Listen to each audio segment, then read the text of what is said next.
we saw great times in the brewery, like, you know, we contributed. I feel we contributed. Like, we made it what it was, eh?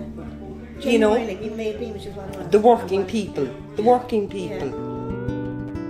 I mean, we had a good living. We educated our kids better than the opportunities that we had.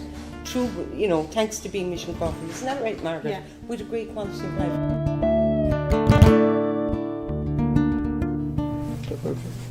Very talented people there. Quite a friendly, caring atmosphere.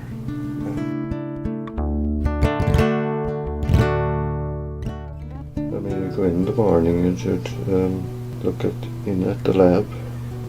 I'd usually then walk across to the production plants, and I'd go and take a bottle of whatever product was there, taste it, you know, just sip, taste it, see was it okay.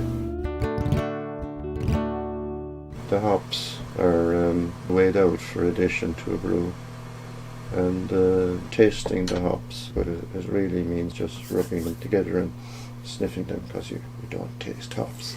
You'll never taste anything for a week afterwards. They're so bitter. I go to the filler and make sure that the bottles were being filled properly. Go into the kegging plant, sample the product, talk to the men on the line, talk to the supervisors, and at 12:30 there'd be a tasting session in the small bar. All the products from the previous day's production and all the beers that are ready for the next day's production will be tasted by a panel, and we'd score the beers, give it a number, and then we discuss it. If anybody was happy with it, sign off the sheet. Those were beers that were cleared for production, depending on analysis then, of course. I mean, the lab would analyse everything they could possibly analyse in the product. I mean, Beamish's needed products at the time other than stout, which was the only product we had really. And Bass was launched sometime in the late 60s, early 70s. It was an ale, an English ale, and it took off like, hugely, initially in Ireland. We produced an ale ourselves in the mid-60s called Celebration, and that was very successful for a short period of time. Very light beer to drink, but it had a higher alcohol content than you'd expect, and I think it affected a lot of people adversely. It was so easy to drink, but they didn't realise that they suddenly became dizzy. There were going to be commemorations of the 1916 Rising, so they mark its history by producing this beer called Celebration.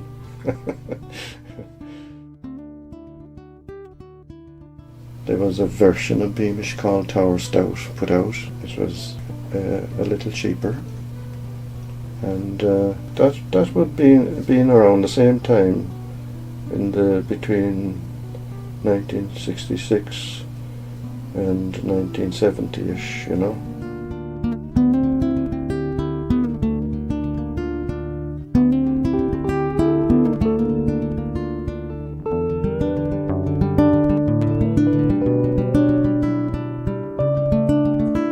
Yeah, there was lots of romances there, alright.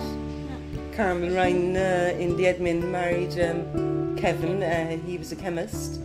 Who else? Andrew O'Neill met his wife in there. She was a temp, and they're very happily married.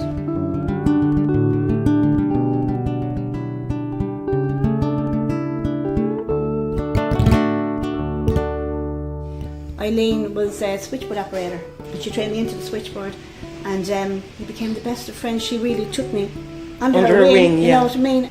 And I was up to her flat, and she was young when she died. She was very young, but she was lovely. My predecessor, he used to play the guitar, and he said they formed a group called the Mash Tun 3. An extra person joined it afterwards, and they had to call it the Mash Tun 4.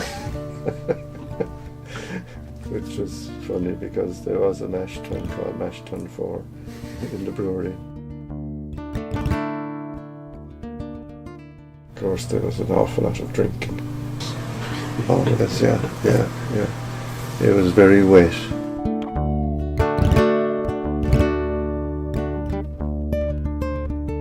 I went in at 17 and I got married at 22. Like people in there would have gone to my wedding. Yeah. I'd have gone to their weddings. So then their kids, christening, we went up to see them in hospital. As they grew up, when they went to school, you get presents for the first day in school, you know, these things. So we all knew one another as family.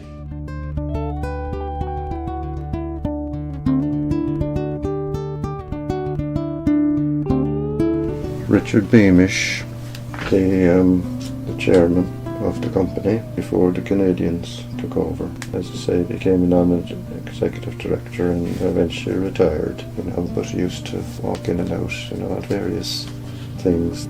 Because of his eminence and his connection with people, he was often asked to officiate at functions. You'd often see him down at the Tralee races, chatting up the punters.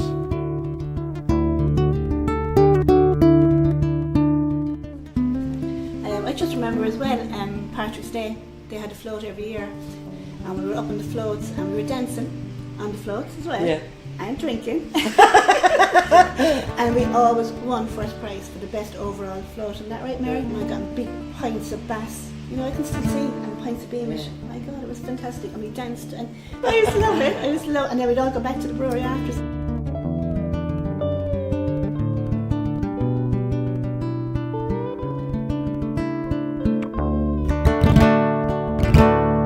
Tied Houses was a pub which was tied to the brewery in some way.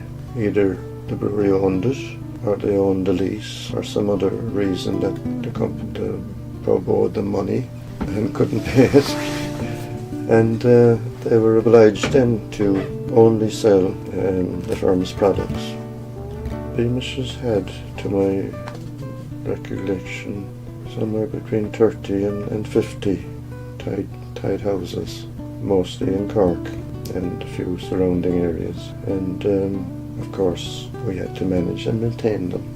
Well, that was a big cost to the company, but on the other side, of course, then you had an exclusive sale of your products, which, you know, was mainly stout at the time anyway.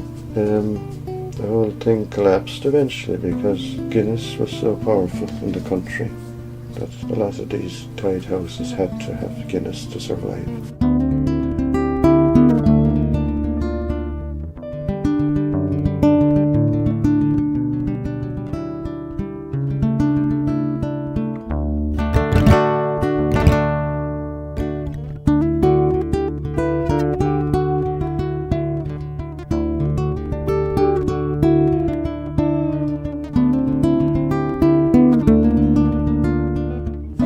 Somebody said to me once they loved every brick in Beamish and Crawford, and that's the only way I can describe it. Yeah. And like when I say it now, it's like it's still there, but I'd love to be able to go over and put my arms around it and hug it. Does that make sense? It does. Yeah.